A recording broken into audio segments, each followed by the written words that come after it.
Hi, welcome to this Open Security Summit session in 2024. We are on the last day and we're gonna go with a bang here.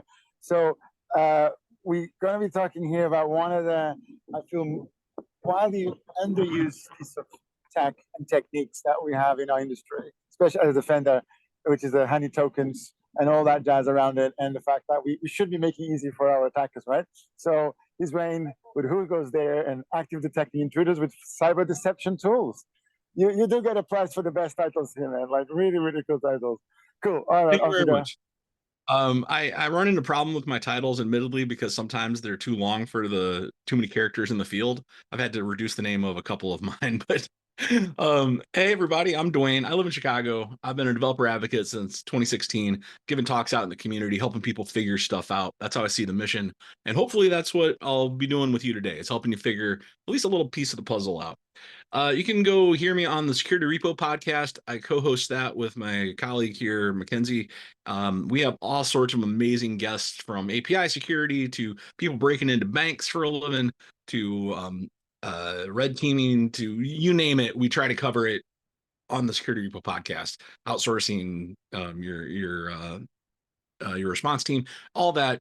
A bunch of great guests, but I'll stop talking about that. It's wherever you find your podcasts and YouTube, we're there. If you want to hit me up on the internet outside of here, feel free to hit me up on Twitter, Mastodon, or feel free to email me. I'm here at Get Guardian, so it's just Dwayne.McDaniel at getguardian.com. And I'm happy to chat about literally anything outside of tech as well. But I love improv, karaoke, and if you know I'm going to be in your area and you know about a rock and roll show, please let me know about that. I love rock and roll. Um, I work for Get Guardian. They will come up a little bit later in this talk, but we, full disclosure, we do make a honey token solution, but primarily we are a code security platform focused on hard coded secrets, trying to solve that problem of secret sprawl at scale for the enterprise. And we're part of the larger security picture number of ways, but that's all I'll say about that. You can do your own investigation. And again, I will happily talk to you about that outside of this call. But we have less than about 50 minutes together, and I'm going to make the best use of it. So pardon the interruption real quick. I'm going to deploy something. Here I have made a honey token, and you can see it's AWS keys. We'll get back to what that means here in a second. But here I'm on good old Pastebin, and here is a little Terraform file that is improperly named, and I'm going to go ahead and create that as a public post. And here's that same thing out on GitHub, commit my changes to a public repo, demo example 24.1. If you want to go see it in action. Oh, error loaded page. Go back to default branch. It's there. We're good. Okay. We'll come back to that later, I promise. The easiest way to get into a system is by using their credentials to get in. Using the key to get in the front door is the easiest way to get into a system. I can be the most elite hacker in the world, but if I can spend 30 seconds finding a key and just walking in versus an hour to do a really hard exploit, I know what I'm going to do. I'm going to say a couple of horror stories, and I always put the slide in most of my talks when I talk about bad things, because we're on the internet. Nobody really dies on the internet. So take all this with a grain of salt that, hey, none of these people, like major disasters happen. Everyone was eventually safe in these. But also, you can just recite the Bene Gesserit litany against fear. Fear is the mind killer. Just, you got to get past your fear when you're dealing with stuff and act very deliberately. So, couple stories. This is one of my favorites. And if you saw my talk on Tuesday here at OSS, Open Security Summit, you've heard this story. So sorry if this is a repeat for you. But Circle CI, in January of last year, made an announcement, like on the 2nd or the 3rd, that, hey, sorry, everybody, we had to rotate all of your access keys, and we're sorry we broke your pipelines. But what happened was an attacker got into our system, put some malware that started stealing credentials from anything it could find. And they took those credentials and then got into our customer accounts and started stealing all those credentials from inside Circle CI's environments, from anywhere they could find. The full details on a few different write-ups on this that they did when they disclosed. Very interestingly enough, the the day they did the right thing in all of these cases. They were just a bad time, wrong place. I'm not throwing Circle CI under the bus. They acted very responsibly. But the same day they released that was the same day a security researcher said out on Twitter, "Hey, something's weird about Circle CI. All of my honey tokens went off in my environments. Someone has accessed my environments." So there was a little bit of a gap there between him saying that and the announcement. I think they might have announced first, actually, officially. So give them credit for doing the right thing. But still, this is how a lot of their customers got compromised for a little tiny bit.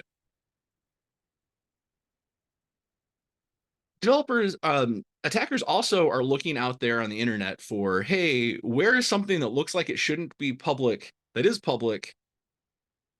Is there a secret in there that I can exploit for something that isn't public? I know it's a little confusing sounding, but this is a good example of what I'm talking about.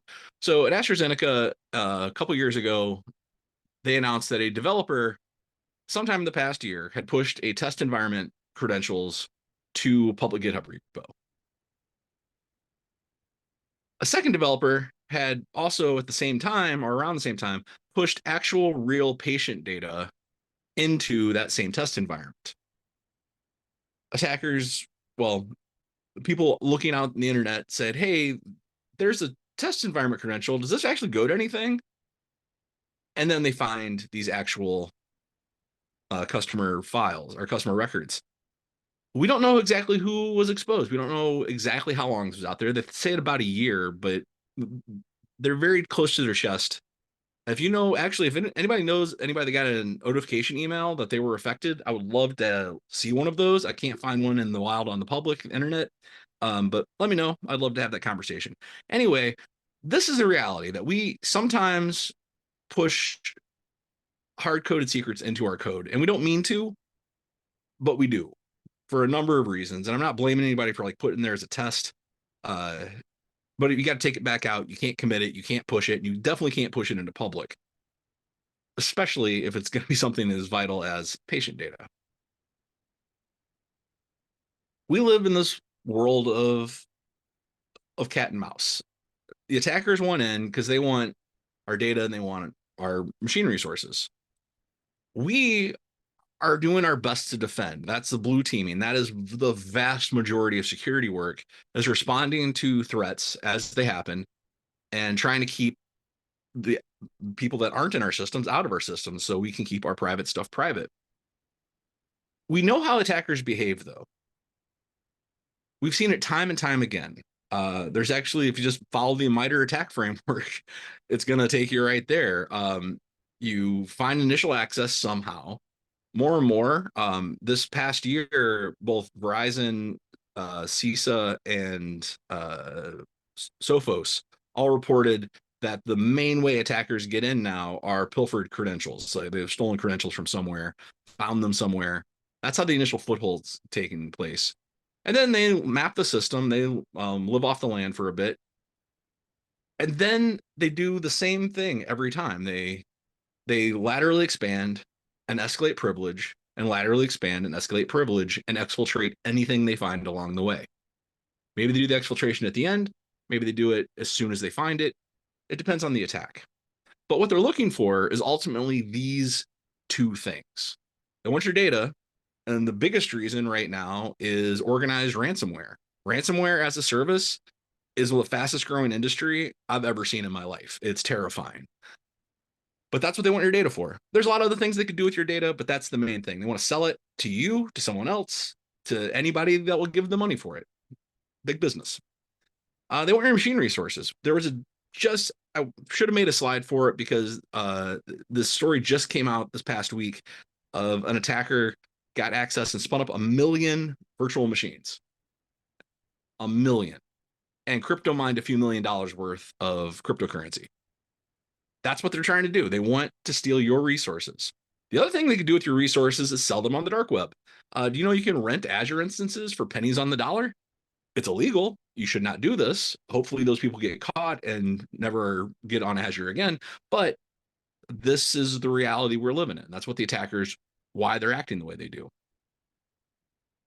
Looking for initial secrets out there, this is really easy to do because, well, we do it at extreme scale, but we're not the only people that do this. We look at every single commit that goes onto GitHub public.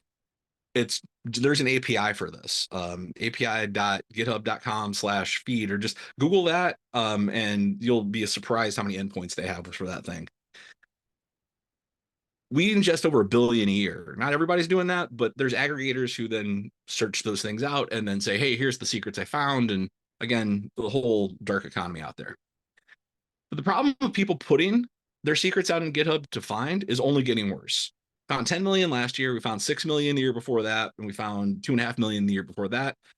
Part of that is us getting better at looking. And part of that is there's just more out there to see. Those aren't cumulative numbers. At 10 million were exposed in the year 2022 from beginning to end. I have the 2023 numbers, but I'm not allowed to reveal them yet. Stay tuned, and we'll have our State of Secret Sprawl report 2024 out in a little bit, next month or so. So what can we do? What can we do? Knowing we know how they attack, we know what they're after.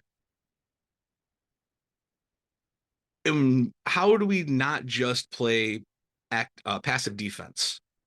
That's the question.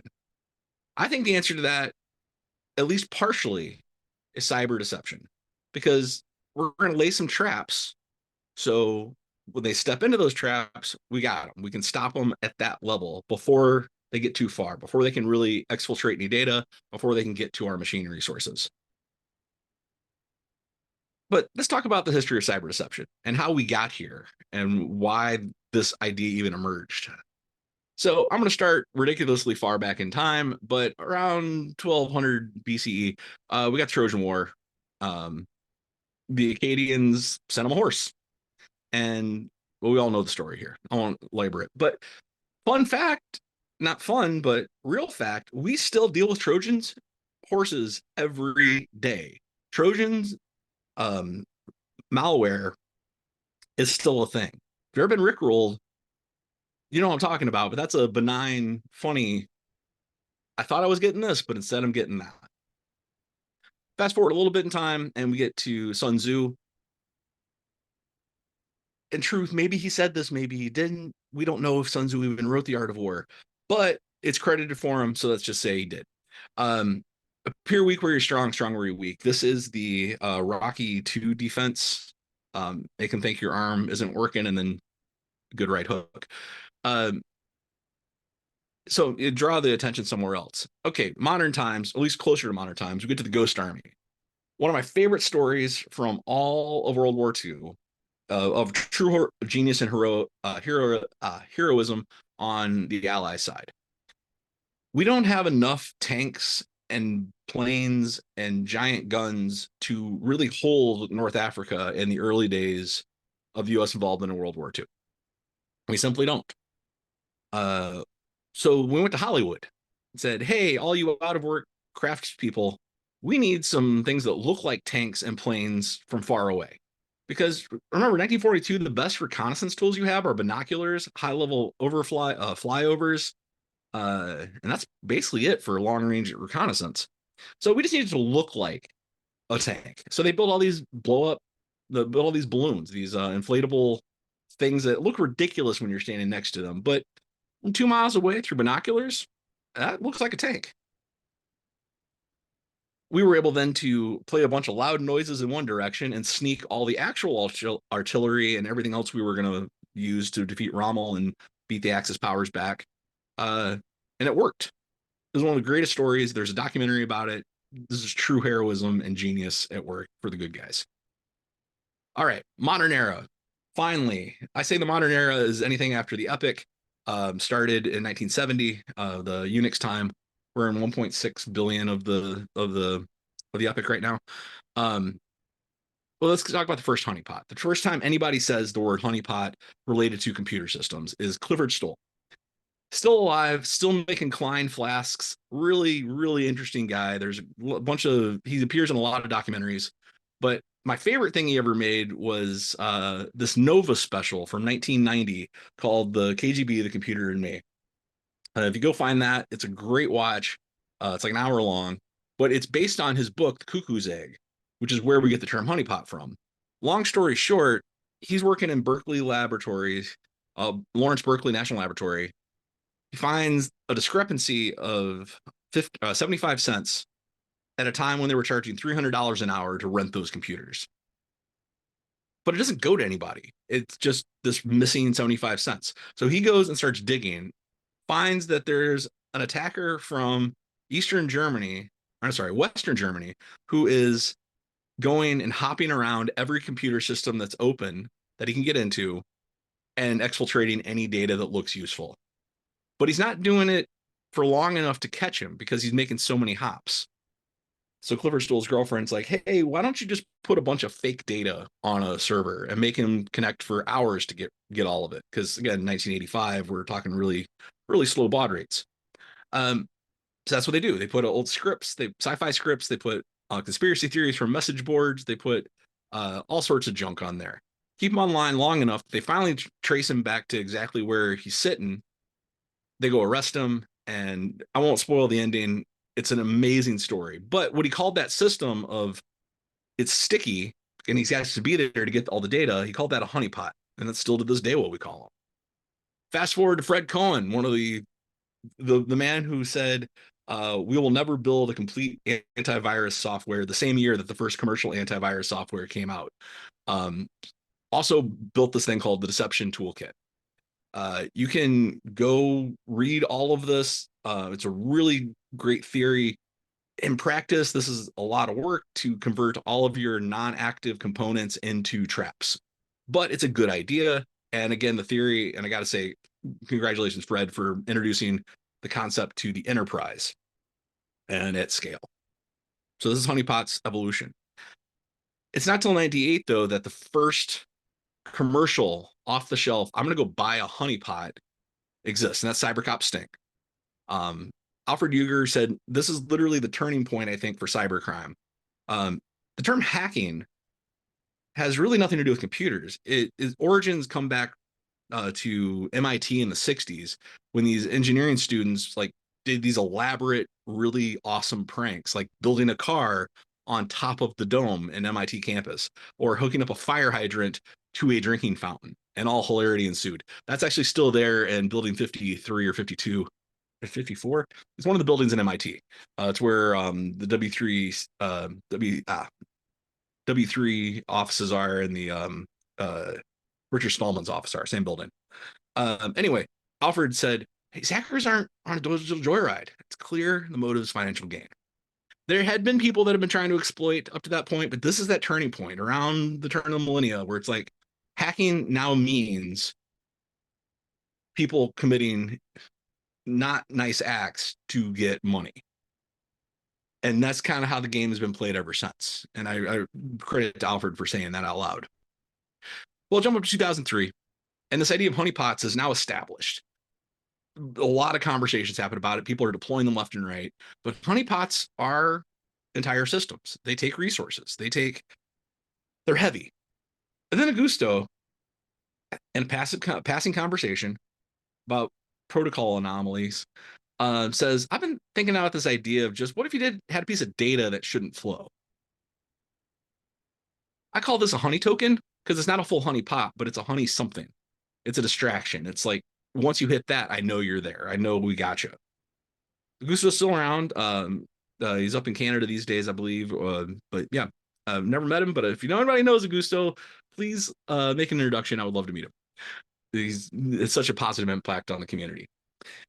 Then we get to 2015, and I think it's a seminal moment in the history of honey tokens because we go from that simple idea of a piece of data that shouldn't flow and 1,000 iterations of what that could mean and how to interpret that to a coalescing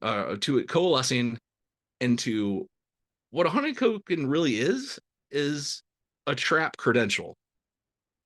And full credit to Canary Tokens, which is the Thinks team out of South Africa. They added the first AWS that I can find evidence of, AWS false token that you could just deploy. This is still out there in public. I'll talk about it later. But they also turned this into their canarytoken.org, which again, I'll mention later. But that was, I think, the coalescing moment. Maybe I'm wrong. Maybe you can point me to an earlier moment of that, but I think that's kind of the industry turned on that dime, because in 2023, when I was at RSA, I got to hear Kevin Mandia say, they're going to get in. You just got to, you can't just keep building walls. You need to be prepared for when they get through your defenses. And at the bottom there, it says honey tokens, account bait. And then he said, honey tokens are your early warning sign. We disagree on if it's one word or two words, but we agree on the same sentiment. You need a way to tell someone's in my system and they're going to do something bad, but I need to know as soon as they get in. We need to cut that dwell time, the time from the initial breach to the time of discovery, down significantly so I can act so fast. I'm basically on offense. And if you think back to the picture of the cat and mouse from earlier, that's what I'm talking about. We can't win if we only play defense. So my favorite analogy someone said was, think about a soccer game. If all you do is defend the goal, eventually something's going to get through, and then you're going to lose 1-0. What we have to do is be more active on the defense. So maybe some of our blocks go into their net. We have to put them on their heels so they don't even know how to attack us. The soccer analogy kind of breaks down at that point, but that's the point. We got to get so fast. We need to respond so hard and so fast that they start thinking, I don't know what to do next. As soon as an attacker says, I'm not sure what the next step is, you have won that round. Because likelihood is they're not going to sit there and think, okay, how do I get around this? I'm going to spend a lot of time on this. 85% of all attacks are cybercrime gangs. Those people follow scripts. Those people have, I do this, then I do this, then I do this. If this happens, do this, this, this. As soon as they go off script, it's much cheaper, easier, and better for you, obviously. They just go somewhere else and try that same script again until it works. So what is a honey token? Oh, I told you about Augusto's version. I told you briefly about the Thinkst version. We define it at GetGuardian to be this. Honey token is a decoy credential that does not allow regular access to anything. But it looks identical to a real credential because it is a real credential. It just doesn't grant any access to anything. But in return, you get the IP address at least and timestamps of what someone was trying to do and when they were trying to do it. Depending on the system that you build, AWS start out gives you a few different ones, but that's the basic idea. So how do you build one of these? This is how we built an open source one. You can go grab the code right now, GetGuardian/GGCanary out on GitHub.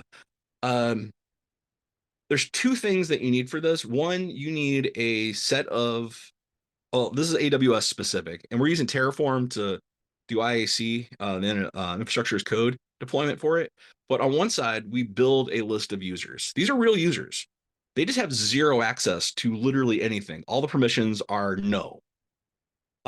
So if someone gets that, they can't do anything with it. Then we put all those users in a list.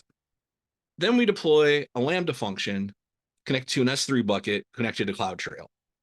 Someone tries to use one of those users, CloudTrail says, hey, someone tried to do that, dumps it in the bucket. Bucket activates the Lambda. Lambda looks through and says, hey, who did this? When did they do it? And then fires off an alert to you somehow. Slack, AWS, SES, and SendGrid are the three we picked for this particular implementation, but the sky's the limit. It's open source. You can do whatever you want with it, and that's the point. But that's it. We've made a real thing that has no power, and then we're watching for people to use it. That's kind of it. That's kind of what the system is. And if you want this picture, by the way, it's not in the repo itself, but there's a blog post on the GetGuardian website. If you just Google GetGuardian GGCanary blog, you'll get to the blog post with this in it. So what options do you have for building or buying these things? Because of course there are commercial options for this, but there's the complete DIY path. And if you are a tinkerer, if you are someone who just needs to understand how it works, I would start completely from scratch and just think it through and like start with some architecture diagrams, maybe go read some of the other tools. But maybe you don't define it as a false credential. Maybe you define it as a false file. Maybe you define it as a false blank text file. Maybe you define it as something else. I don't know. But you can do anything you want with this idea of a piece of data that shouldn't flow. Again, there's been thousands of iterations of this since Augusto first brought up the term. Then it coalesced to this idea that you can see in GG Canary, which I already talked about. Space Siren, love Space Siren. It's the child of Space Crab, the greatest name project I've ever heard of. Space Crab was two engineers from Bitbucket back in the mid 20, I think 2014, 2015 era. Said, let's build one of these honey token systems. They ran into some issues with theirs and abandoned it. Space Siren took up the code and rolled it forward. Pretty straightforward to deploy, just it's on AWS. Canary tokens I already mentioned. The code's still out there. If you want to go run this in Docker, there it is. It's free. And again, you can tear the code apart and see how does this work and then improve on it for your specific needs. If you have time, if you are a tinkerer and this is something where you can apply a little bit of brain power to it. And if you just think it's cool, I think it's cool. But if you are actually trying to do Garden Enterprise, there are other options for you, including free one. Canarytokens.org, you can go, and if you're doing one-off honey tokens, it's awesome. You set them and forget them. But honey token or canarytokens.org, I'm not going to go to the website now, but if you go there, you can create fake AWS tokens, but you can also create fake honeypot systems. Or you can create honeypot systems. They're real honeypot systems, but they're fake SQLite files, fake databases, fake PDFs, fake emails. That will all like give you an alert that someone tried to use it. They even have fake credit cards now, which I think is hilarious. They will pass the is this a real credit card number check? But then they're not real credit cards. So that's a fun other diatribe. I don't have time to get into about how credit cards work with that checksum they do, but I think it's really cool. Anyway, that's free. And if you're just dipping your toe in the water and thinking like I've never heard of a honey token before, I would literally start there if you just want to see them in action. Thanks, the same company that makes canarytokens.org also sells a paid scalable version of that. So if you need thousands of honey tokens, that's what they sell. GitGuardian, we make the honey token module. It is an add-on to our platform, so it's not something you're going to come probably buy, and that's the only thing you buy from us. But if you're already a customer, this is a great way to extend your code security. It does require you to be a GitGuardian customer, though. And it's an implementation where we're managing the AWS side of that whole GG Canary. It's the same idea, but we're just doing it so you're that extra layer of protection that the AWS account isn't even anywhere close to related to you. Microsoft Sentinel claims they do this on Azure. I have never met anybody that deployed it. If you've deployed it, please let me know. I would love to talk to you about that. CrowdStrike, of course, has a solution because they're CrowdStrike, and of course they have a solution. Go talk to your rep if you're a CrowdStrike customer. I'm not going to say anything good or bad about CrowdStrike beyond that. Proofpoint. I actually got to meet one of the people that worked on Shadow, which is Identity Threat Defense Shadow. It's a really long name, but it's the same idea. If you're a Proofpoint customer, go talk to them about that. Really, really good idea, and it was a nice guy that I met, so I told him I'd put it on the slide. All right, that's where you get them. You can start for free. You can do this open source. You can completely DIY this thing. But no matter how you do it, I think there's some common best practices that need to be talked about in order to make them effective. So one, you're going to put these in private environments. That's what they're for. They don't go to anything. There's no legit reason you would use them. So throw them everywhere. Throw them in your code. Put them in your CI environments. Put them in Jira. Create a Jira issue with a fake AWS token in it and see who uses it. If nobody uses it, you're in good shape. If someone internally starts using it, why are they trying this? What's their motivation? I can have that level of security talk. Slack, if someone gets into your Slack, I didn't share the story earlier, but Uber is one of those other stories I normally tell at the beginning of this. Uber got pwned a couple years ago by a kid from the Lapsus group, a 19-year-old, fished a super admin, got access to their in private environments. That they had MFA on, so I don't throw Uber on the bus on this, but the admin got fished so hard and so many attempts to complete the MFA that either slum slipped or eventually just gave in from being exhausted.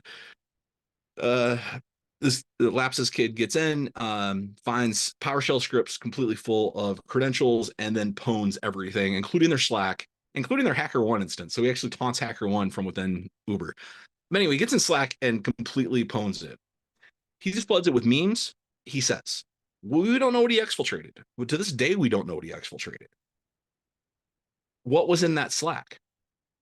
Just think about how many times you've seen something pasted in Slack that shouldn't be there. What if they exfiltrate one of your honey tokens and then try to use it? Oh, there you go. Your vault systems. Yeah, it seems a little silly. Throw fake credentials in your vault. Yeah, your secrets vaults, your HashiCorp vaults, your AWS secrets. Absolutely. We actually had somebody we talked to fairly recently, a pretty big company, and that was the first secret we found of theirs in public, was a HashiCorp vault key. Yeah. You want to know if someone has access to that, and someone's doing something they shouldn't in there. So that's what they're for. Private environments where someone shouldn't be able to get in, or you detect an insider threat. But mostly it's for the, did I put this, or did anybody get into the system? Or did that private thing become public? That's true of code. The greatest thing about Git is that everyone has a full copy of the project going back to the beginning of time. The horror of Git is that everyone has a full copy of the project going back to the beginning of time. Adding a new remote and then pushing that code base from a private repo to your machine to another remote is like 4 commands.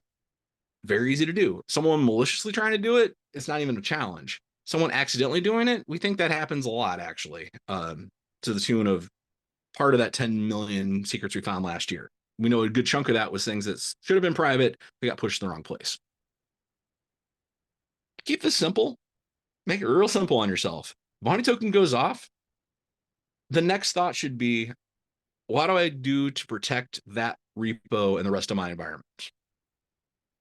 Not honey token went off. Which of the 30 places I put it did they get into? That's just a level of thought you don't need to engage in. 1-to-1. One code, yeah, you can put 1 per file, but I think 1 per code base is actually more of like the 1-to-1 I'm talking about. 1 per Slack channel, 1 per Jira ticket, 1 per Jira instance. However you define 1, that's going to be up to you, depending on your complexity of your org and what you think is rational and reasonable. But you need to know that's the thing that got compromised. So whatever the smallest unit of concern is, you can zero it in on that. Think in terms of automation, not in terms of I'm doing this manually. When you start out, of course, you're going to do it manually. Like anything else in the world, you're going to do it manually. But think in terms of scripting. Think in terms of the best automation platform we've ever built, and that's Git hooks. What if every time you did a commit, it checked and see if a honey token was in the repo, and if there wasn't, deploys a honey token in there? That's what I built as an example, honey token putter. It relies on another piece of code that I haven't released yet, but I will, I promise. But if you just want to see like a general scripting idea of what the script could look like, you can go look at that. But again, it's not going to function for you because you don't have the CLI that I wrote. That will be released soon, I promise. I'll update it when I do. I'll update this link when I do update and release that code. But yeah, the whole point there is, yeah, you want to do this at scale across your whole enterprise. If you're only doing 1 repo or just your Slack or just Jira, yeah, just either do the completely DIY open source or canarytoken.org, in my opinion. Think in terms of blue team, because that's probably, if you're on this call, this is probably who you are. If you are a law enforcement agent, I'm not telling you how to do your job. You go after them as hard as you can and absolutely stop them in their tracks. But if you are working in the enterprise, know that your job ends where your network begins. Once you chase them past that net point, now you're in a gray area. I'm not a lawyer. I can't tell you what's legal or not, but I do know that you have every right to defend yourself where those packets start entering your area of concern. Your mission with this stuff is to get an alert early and knock them out of your system and make them think, I don't know what to do next. I say that because I've had this conversation a few times with honey tokens. Like, yeah, well, how do you go after them? And I even fell down that rabbit hole myself when I first started playing with honey tokens. And pretty soon I realized, am I still on the legal side here? And as soon as you start thinking that, yeah, you're no longer defending. At least in my opinion. This is a journey, like everything else in tech. This is just general good advice for anything you're adopting. Breathe and just sit back and think long term. Your applications are going to be around for years. You're going to need to defend them for years until you literally take them completely offline and the code is irrelevant. Or you open source it and honestly don't care. Not that you don't care about your open source, but you open, you know what I mean? Your application that currently is mission critical, eventually one day won't be, and you'll just release it to the public. Cassandra's comes to mind, which from Microsoft, or not Microsoft, Facebook years ago. So you start with one repo, worry about that. And then as you start going, just start thinking, how do I scale this out? Have that conversation internally. Play in this video. As people are like, why are we doing this? Or a shortened version of this, if you will. Only do not I have on this list, other than don't go after people outside of your network if you're blue team, is don't put honey tokens in public places. One of the other use cases for the only other big use case I know of for honey tokens is something that should be private suddenly became public. Like I say, GitGuardian scans public GitHub every single commit. We just read the feed. But there are other scanners out there that are looking everywhere on the internet. The internet's only so big. It feels infinite. It feels endless, but the internet's only so big. There's only so many ports. There's only so many URLs. There's only so many endpoints. It doesn't take that long to get through all of them and map them and scan them, especially if you're a machine. Machines are really, really fast at this. Surface the things that look valuable and bring them back. And that is how they get triggered publicly.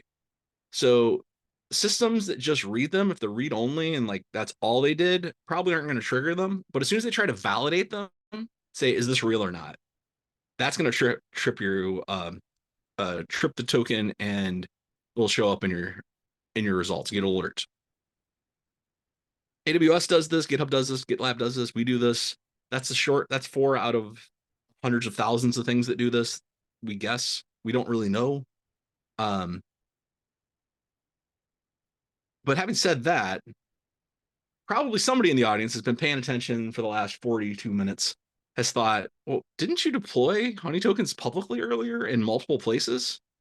And the answer is yes. I deployed this out on GitHub, and I deployed this out on Pastebin approximately 36 minutes ago. Is that right? Feels like it was longer. Feel like I've been talking longer. All right, let's go and see in GitGuardian what's happened. I've had 8 attempts to access this thing.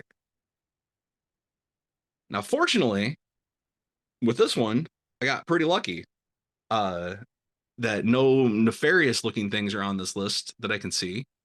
Yeah. Oh, let's see, kill that. Yeah. So what hit it was first AWS itself said, hey, wait a minute, there is a key out here in public. And that happened right after I deployed it, because I deployed this it's 36 minus, what time is it? 9:43. So yeah, a minute after I deployed it, or 2 minutes after I deployed it, AWS said, hey, wait a minute, this is here. And they've triggered it because they tested it to see if it was attached to a user policy. That's the command they tried to run. And the user agent was them. The rest of these turned out to be our scanners. So we detected this on on GitHub public. And it came in a few minutes after that one. So my dwell time, if an attacker got in and tried to use this, would have been that short. Not days, definitely not weeks, but minutes. And now I can get in there and say, all right, have I done anything? Have they done anything, and start doing the rest of my job. But for now, I just know that, hey, these got scanned by us, the good guys, because, well, that's our IP addresses, AWS. So I'm actually really surprised. It's the first time I've ever done this, ever, where I didn't get at least a dozen IP addresses I didn't recognize. So, hey, good. So I'm going to revoke this. So now this completely just goes out of service. Dwayne, just The a other quick question. yeah, Do you go ahead. think that's because probably the guys looking for stuff kind of know that especially with GitHub and GitLab, the window of opportunity is much lower?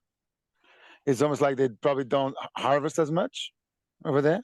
Oh, no. I think the internet's unpredictable. This stuff's unpredictable. So at 9 o'clock on Central Time on a Friday morning, whatever scans that they were doing didn't happen on that particular instance. It's random, like when the scans run. Like I can't predict how bad actors are going to act, or when things are going to use scanners. Like what time would it be in somewhere like Indonesia or Yeah, which of course like it depends, the scanning. But the point, your point is absolutely right. It will be hours, minutes, yep, sometimes, not days. yep. Or But the other thing that I didn't get to demo with that, and I'm a little disappointed, is that uh, you get multiple attacks from multiple places. So here we got really, well, unfortunately for my demo, but fortunately for everybody, lucky that GitHub public scan, or nobody caught it on GitHub or Pastebin in the time that it was active, which is surprising. But also, I didn't know where that attack would have come from, and that's the whole point of only deployed 1-to-1. Is I would have had to now guess, like, did they pick it from Pastebin or did they pick it from GitHub? There's no way to know where they picked it up. But now it's moot, so I'll move on. That's the beauty of a live demo, isn't it? And I hope everyone is that successful and that lucky out there when they accidentally leak something that no one finds it before you do, and you fix it. So in conclusion, I'll wrap things up here. We got to put them on their heels. We got to react so fast. It's as if we were attacking them. Again, staying within the realm of law and staying within the realm of we're defenders. But if we're defending actively and not waiting for the breach and something bad to really happen, and we can cut that dwell time to minutes instead of days or even hours, we're going to be in a much better position to keep them out of our data, to keep them out of our machine resources. Again, we're defining Honey Token as a decoy credential. There's a broader, larger definition. I'm not arguing about that. I'm saying the industry overall has coalesced to say honey tokens are decoy credentials. Honey pots still exist, and there's a wide breadth of those. But this is specifically what this talk was about. You can build these yourself. You can build them completely for free out of open source. There's a lot of ways to approach this, or just go get it off the shelf. If you're an enterprise, I know what I would do at scale. And again, just last point, you're a defender. Be the best defender you can be. Defend so fast that they can't get back through and they just give up. And that's the best we can do on the blue team, that make them give up. I'm Dwayne, I live in Chicago, been doing this stuff since about 2016, helping people figure stuff out. Hopefully I've helped you understand the world of honey tokens a little bit cleaner. If you want to talk to me about what we do at GetGuardian, I'd be happy to. Dwayne.McDaniel at getguardian.com again, or hit me up anywhere on my socials. And hey, if you want to talk about karaoke or rock and roll, I'm happy to have that conversation with you as well. But with that, I will open it up for any questions. Yeah, we definitely need to have a separate conversation about rock and roll. So what would you call, I have a couple questions for you. What would you call the kind of variation of those tokens that, for example, those URLs that you can put on a page that are invisible, right? That the only people clicking on it will be malicious actors, or parts of the website that should never be accessed by, let's say normal individuals. Sort of like not necessarily like the credentials, but almost that sort of activity that, if triggered, shows that, well, somebody's where they should not be. I think it comes down to, and this is me personally, I think this comes down to the complexity of the solution. If it's a whole, if you have a whole server set up that URL goes to, and there's a bunch of stuff there, that would fall under the honeypot category. If it's simply a URL, someone tries to use it and you get an alert that someone tried to hit that URL, like you can do that with Think's canary tokens, I believe. They can make fake links. That's a honey token. But that distinction is almost arbitrary at this point. It's all cyber deception. So what do you call that specifically? I honestly don't know. Like how you would refer to that. If I was going to say I want this solution, I would describe it just like you did to Google, and it might tell me something. But I simply, that's outside of my knowledge base. I didn't research that for this, but it's a good question. Yeah, because the other variation is also secrets or documents that you leave with, that look like, corporate passwords, right? Excel, right? Things would call that a honeypot system. If it's a entire fake file full of fake credentials, that level of complexity. I've been to a few talks from the Thanks folks. Again, great company, great people. They're really, really, really focused on honeypot as a service, and have a lot of opinions about this. But I would say that falls into the complexity of a honeypot myself. But again, it's arbitrary. If it helps you defend your environments, it helps you defend your org, go for it. Yeah. I think it's a great idea. Yeah. But like I said, the key point of your talk, which I completely agree, is that the minimum we all should be doing is honey tokens, right? Because, secrets, like you said, are probably one of the biggest threats we have, because you are, especially with the cloud, you are one secret away from a major incident, right? So it's super critical that you have that under control.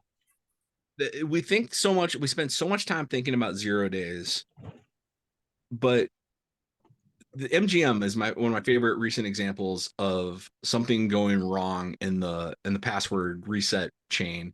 Someone just pretended to be from the CFO's office, called up a low-level customer or a technical service rep internally and was like, "Hey, we got to fix this now. I'm locked out of my machine and this meeting's about to start." Bullied them into, officially, we think the theory is they did a SIM swap and then reallocated the password reset MFA to that device and then reset the password from there. But ultimately, how they got in was they just had a working password. It's a sophisticated attack. There was a lot of steps to it, but that's how they got in. A password is what they actually gave them the access to actually steal the money. Yeah. Well, in the MGM, you talk about the one in Vegas, right? Yeah. They got properly bricked, isn't it? That was huge. Yeah, massive. So cool. Yeah, I do think that this is definitely one of those areas where, I think there's a lot of value here. And I think it also shows, in a way, the evolution of the security team, right? In a way, like the maturity when you've dealt with the fundamentals and now you really start to go into these other areas. And also because you have better systems and better teams. Right? So I will, since we're at the very end, you can stop recording if you want, but just to give a quick shout out to what my company does and why we did this and why we even undertook this is we cross-reference the data of what else is in that repo, what other secrets haven't been cleaned up with the honey token data. So let's say you have 100 repos, you deployed honey tokens to all of them. Suddenly 2 of them those repos get compromised. One of those repos you've completely cleaned up. There's 0 credentials in there that could be exploited. The other one you've not gotten to yet. There's some mid-level to high criticality secrets that are still in there that you haven't got around to cleaning up yet.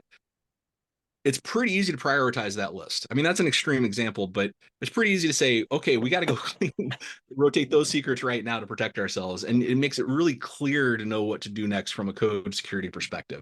And that's why we deployed our honey tokens.